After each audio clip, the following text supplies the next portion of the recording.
comment la philosophie aide à s'améliorer en communication.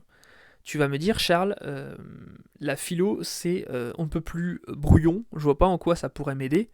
Et ben moi, je vais te dire si. Et c'est ce qu'on va voir, c'est le sujet de notre live Smart Learn d'aujourd'hui.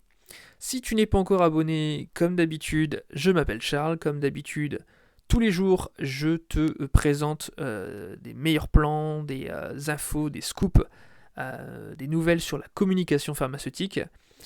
Et puis, comme d'habitude, tu es libre de t'abonner, de partager, de me poser en commentaire des questions, des autres sujets que tu voudrais que j'aborde. Et puis, on y va dès maintenant. Allez, ça commence now. Première remarque, première aide de la philosophie, je t'ai noté que finalement, selon moi, ça apprend à comprendre des concepts. Si je te parle, admettons, de la vision du bonheur, un stoïcien n'aura pas la même vision du bonheur qu'un épicurien, et c'est finalement en apprenant la philo, en augmentant sa culture de la philosophie, des auteurs, de leurs thèses, de ce qu'ils cherchent à défendre, et bien ça permet finalement je t'ai mis de développer ton esprit critique. Parce que tu comprends que il n'y a pas une vérité.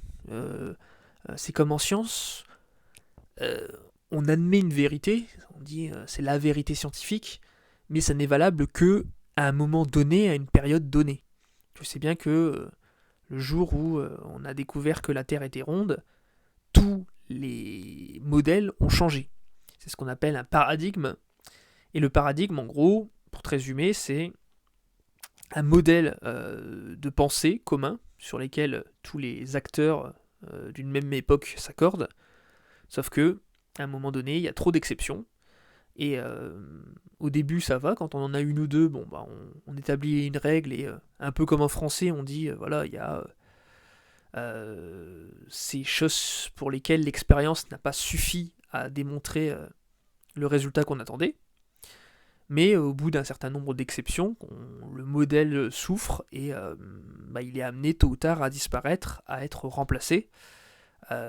C'est pourquoi finalement on a un tiers des connaissances médicales qui sont renouvelées tous les 10 ans peut-être.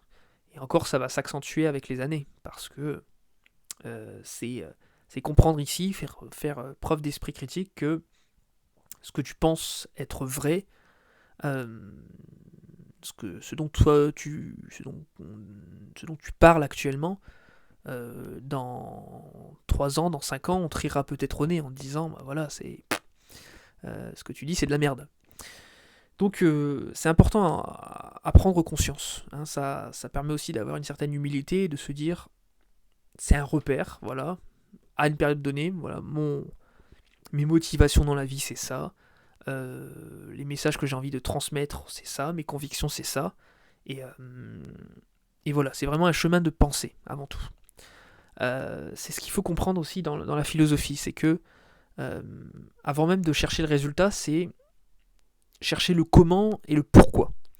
Pourquoi on fait les choses, pourquoi on a la rage au cœur, pourquoi on se bat, on continue de délivrer tel message, quel message on veut faire passer coûte que coûte. Tout ça c'est important. C'est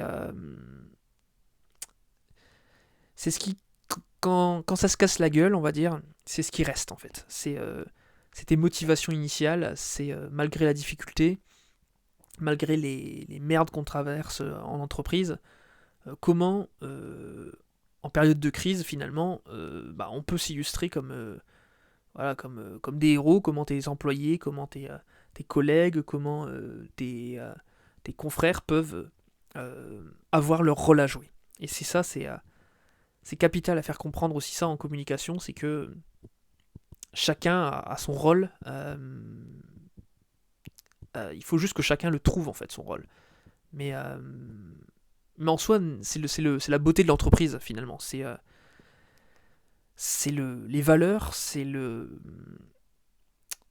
ce qu'on cherche à atteindre, qui est bien au-delà de nos simples personnes en fait.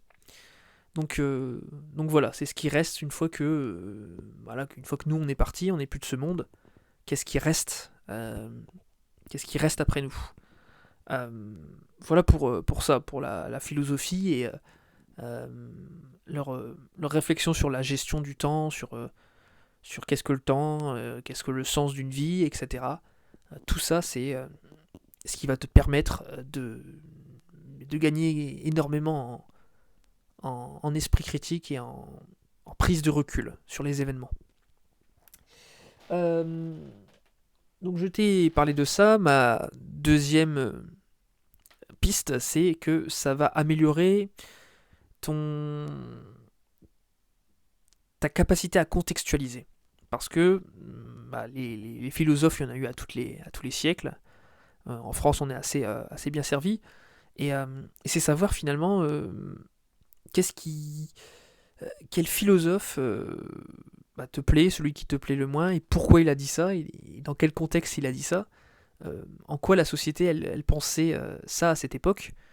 Dans ta communication, c'est primordial parce que il y a tous ces facteurs externes à prendre en compte, particulièrement si tu es en santé, tous ces points de vue différents. Les gens ont des degrés de connaissance également très différents, et pour un même message, on va avoir différentes réactions. Voilà, ça peut aller du plus brutal au plus à l'adoration, si tu veux. Troisième chose, c'est la capacité à savoir vulgariser. Parce que la philo, tu le sais, c'est des pavés, c'est des théories, des expressions parfois très compliquées à comprendre. Si tu es bon en philo, tu es bon en communication, parce que tu sais quelle idée principale est à transmettre. Tu sais que dans la société d'aujourd'hui, on n'a plus le temps de faire du blabla. Il faut tout de suite savoir tirer l'idée d'un texte, d'un article, d'une molécule, de je ne sais quoi. C'est très rapidement faire comprendre les choses et savoir s'adapter aussi à différents publics. Si tu expliques une molécule à un patient, ça sera pas pareil que si tu l'expliques à un spécialiste dans l'ère thérapeutique concernée. Et c'est ça finalement. Alors certes, on aura l'intelligence artificielle qui va beaucoup progresser dans ce domaine-là, mais l'humain jouera toujours un rôle parce que il sera tiré finalement des mots-clés et une direction à prendre, en fait. C'est ça à retenir.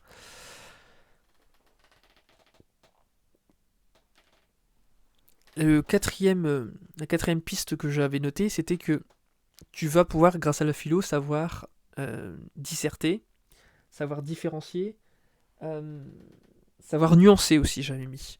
C'est important parce que si tu